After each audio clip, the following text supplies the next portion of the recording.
Hi, this is Darren from SimNation, just doing a quick recap video for the WWPF, which is our Draft Day Sports Pro Football 2024 League from Wolverine Studios. Uh, we just completed week 6, so we're starting to see some trends emerge and some interesting things happening. But let's just dive straight in and keep this video relatively short. If we look at the ratings, Minnesota from the NFC North is off to a fast start. Not a huge shock, though. Rick is one of the better coaches. Green Bay at 4-2 is a little bit more of a shock. This is DWK, who is a really good coach. It's just I thought Detroit would be though instead of Green Bay. Um, Detroit, of course, is at 3-3. This is Brian. He's a really good coach, and Chicago's 3-3. They're the CPU. No shock in the South. Carolina's just obliterating everyone right now. And I think it'll be another 2 weeks before they play someone who has the potential to beat them. So Invisible Witness is just doing a great job. New Orleans, Atlanta, Tampa Bay are all computer teams. If you want to join the league, these would be good teams to take because you're probably going to have a chance at a first round pick or the first pick, especially in case of Tampa Bay. A little bit shocked to see Cable or New York in the lead with the New York Giants, but Cable's got a good defense this year, which is kind of thing that held them back in previous years. Dallas has had a hard schedule so far, and they have a hard schedule going forward. So the East is really open for Cable to take it. I'm a little shocked at Washington being 0-5. This is Udo. He's lost a lot of close games. He's had two blowouts, if I remember correctly, but the rest have just been close losses. Um, no shock with Seattle at 5-1. Really, no shock for me with Los Angeles at 4-2. I think that Barry, who's Los Angeles and Spoof, really put together a good team in the offseason. I'm very shocked at the 1-5 from Stewart, but he's got to win finally. We'll see if he can turn it around. Stewart is one of those coaches that once he gets on a streak can win 10 games in a row, and he's going to have to pretty much at this point in order to compete for what's stacking out to be a very competitive wild card race. I don't think he, at this point at 1-5, he has any chance of catching Spoof. I think he's too far back. It's just like also Carolina and Seattle probably are going to win their divisions. The North, they have a history of beating each other up. They're only 2 games into the division, and they play most of their divisional matchups later in the season. Most of the league does, which means that they're just going to beat up on each other. New York and Dallas. This one will be an interesting to watch. One to watch. I wouldn't even pretend to say this team has a strong chance of winning their division. When we look at the West, kind of a shock this week with the fact that Shark at New England beat Peter at Oakland. I think the biggest shock in it was that Peter lost by 20. So that's a second undefeated team that Shark has knocked off this season with New England, Pittsburgh being the other. And if you look at that game, and we'll take a quick look at it, is the reason why Peter lost is he threw 4 interceptions. One was returned for a pick six. He actually led in most offensive categories over Shark. Um, but anytime you throw 4 interceptions and the other team doesn't turn the ball over, you're probably not going to win that game. Prince has Denver on a good track. I think they play Pittsburgh this week, so that may be a loss for them. And then, of course, San Diego and Kansas City are CPU teams. San Diego is a team that, if you want to join the league, would be a great team to take. No shock in the East. I think I said that I thought DP was going to have a great season because it's Spriggs' last season. Ray Spriggs is New York's longtime quarterback out of Clemson, and he's just having a dominant season so far. He leads the league, I think, in passing yards and passing rating. I think he's second in touchdowns, just like one behind. Um, I think it's Zelensky, but it could be Watson. We'll have to look at that. New England mentioned this. Shark has had some really good games, and he's had two not so good games. One of them being a loss to Miami. I don't see Soa getting back in this race. Buffalo has a new coach in Brandon.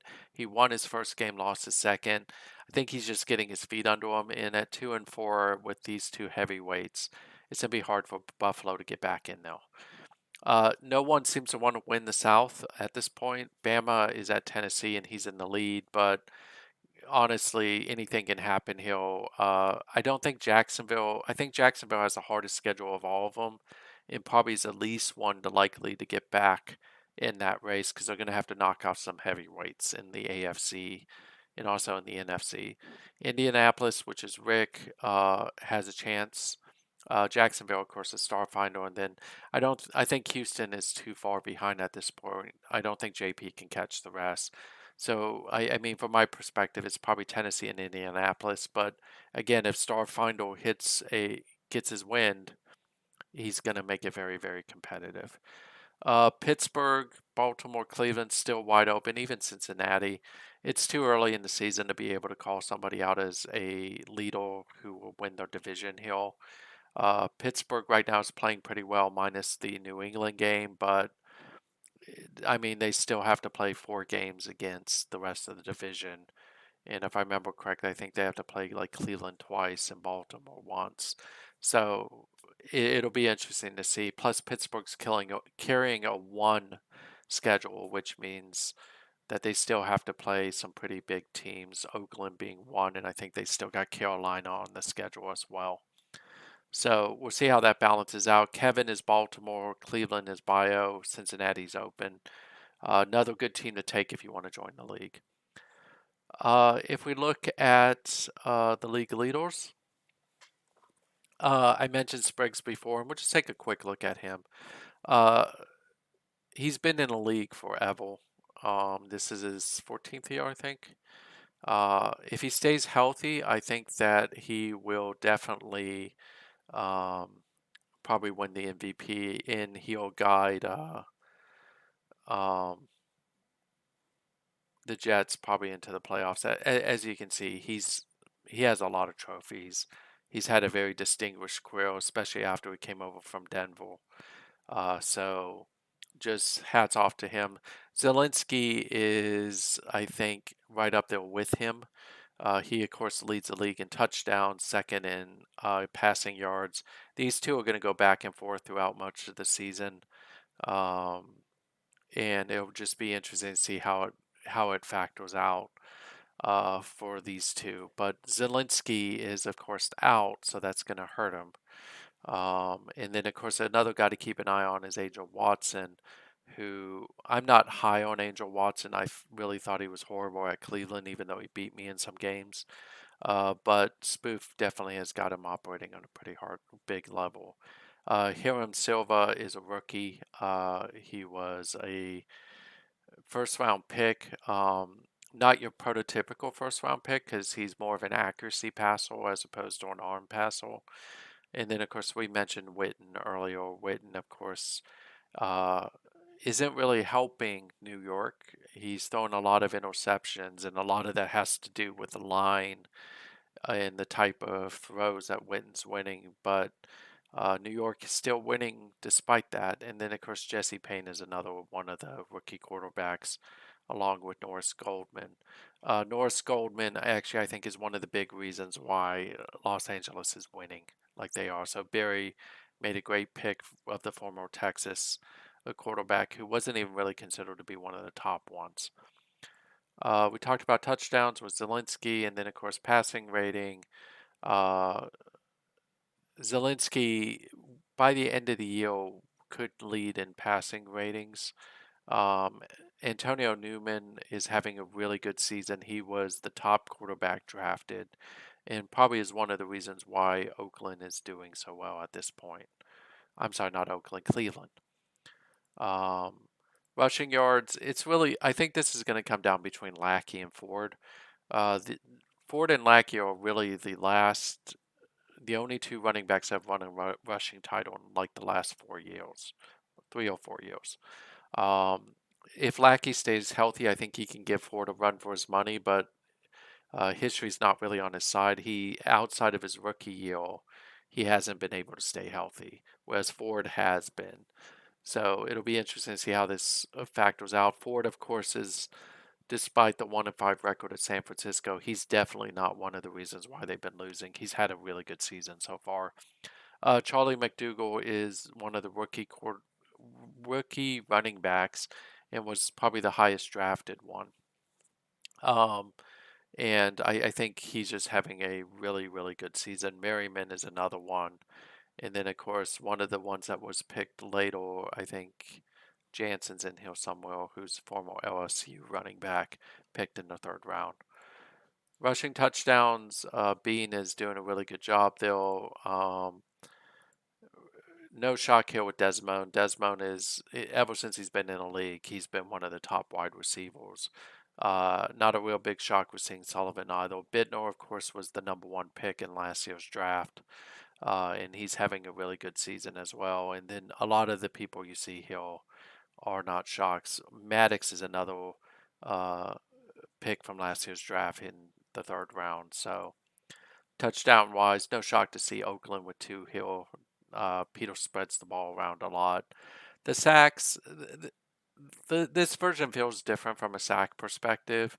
It just feels like there are less of them, which I don't know that is necessarily a bad thing, but it's just something to keep an eye on. But it's not normal in this league for a linebacker to be leading in sacks, and Candelaria is doing really good there. So he's a longtime pro. Frederick Luke is only in his second year.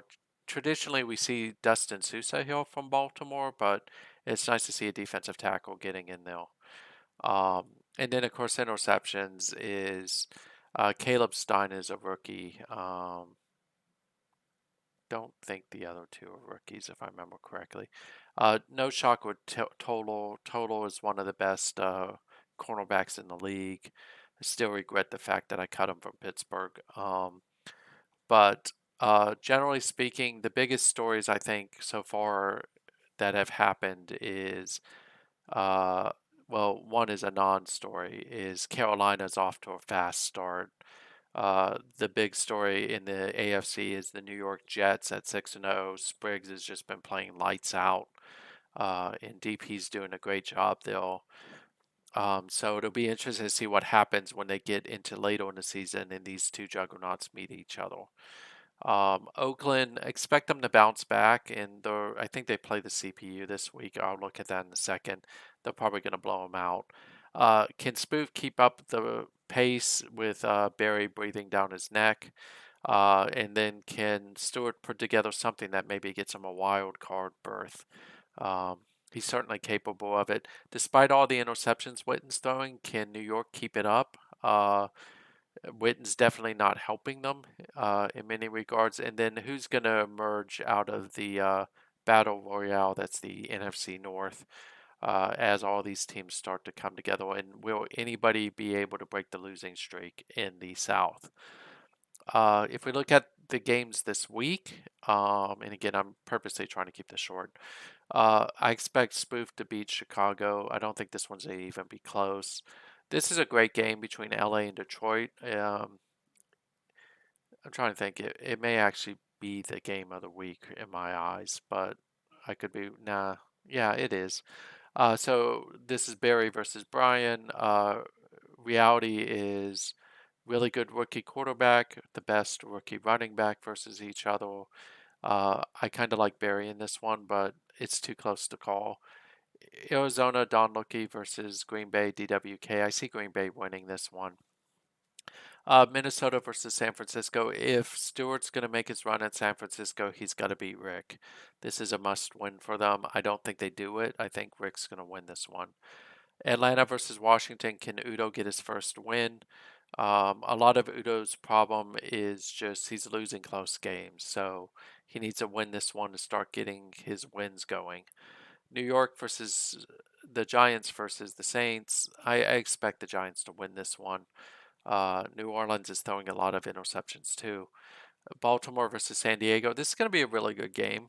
So the Ravens are Kevin versus the CPU San Diego. So we'll see if Kevin can shut down Bittner. Um, But I like Baltimore in this one over San Diego. I think just Kevin's got a lot of tools and he has a pretty good defense that should be able to shut them down. Oakland's just going to obliterate Cincinnati. Peter's going to take all of his rage at the loss this week to Shark out on Cincinnati. I see Cleveland getting by Kansas City. Battaglia is a really good running back for Kansas City. Used to be probably the best running back in the league. Cleveland, though, has so many weapons at this point that I see Bayer winning this one. Me versus Prince. I see Pittsburgh winning this. I think Pittsburgh stacks up well with their defense against Denver, and Denver's going to have to shut down Pittsburgh's rushing attack. I see the Jets. So this is DP versus Rick. I see them just blowing past Indianapolis. I don't think Rick has the tools to be able to compete with DP. This one is kind of an upset watch. Every time that Shark has a really big high, he has a really big low. Starfinder may be able to sneak in and get the upset. But I'm going to go ahead and say New England, even though kind of keep an eye on this one because this has a potential to be an upset. Buffalo versus Tennessee. So Brandon versus Bama. Bama wants to win this one and kind of end the streak. So far I'm predicting that no one's going to end the streak in the AFC South.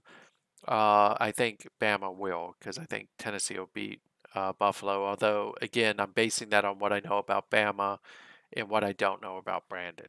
Because Brandon's only 2 games into his career on this league. And Tampa Bay, Philadelphia, nobody really kills. Tampa Bay is probably going to win this. I think this is actually one of the teams will get their first win unless they tie, which is always a potential.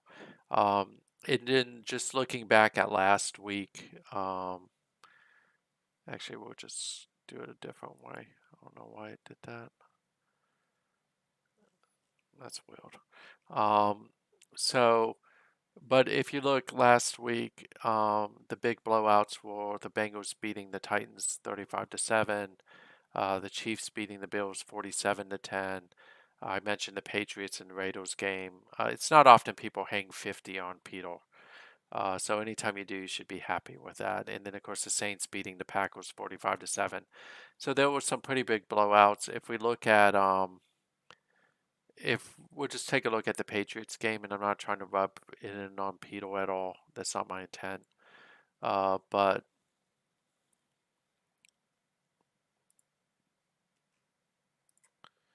um, if we just take a look at that one,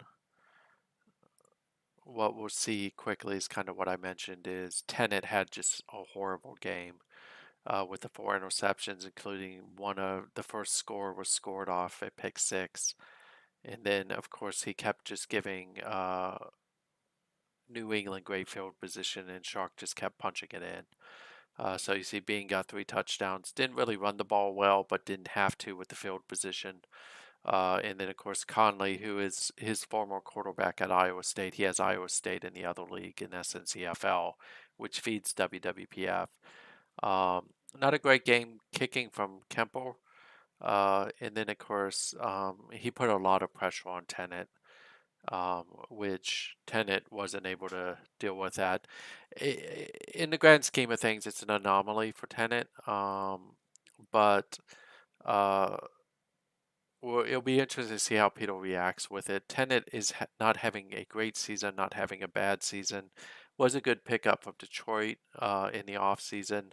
And of course, Peter is still kind of doing his searching for his quarterback of the future after Rayner retired. So be really interested to see what pans out this week. But if you want to join this league, the information's in the video.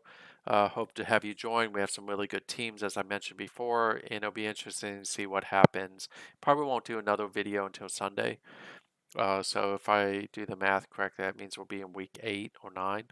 I may just wait another week and do it. So I am going to do some videos around the Draft Day Sports Pro Football 2024 with one, my impression, and then two, just some things I think that you need to know, as well as some offensive and defensive game planning. And I'll try to get those out this weekend. So thank you for your time tonight. Have a great night.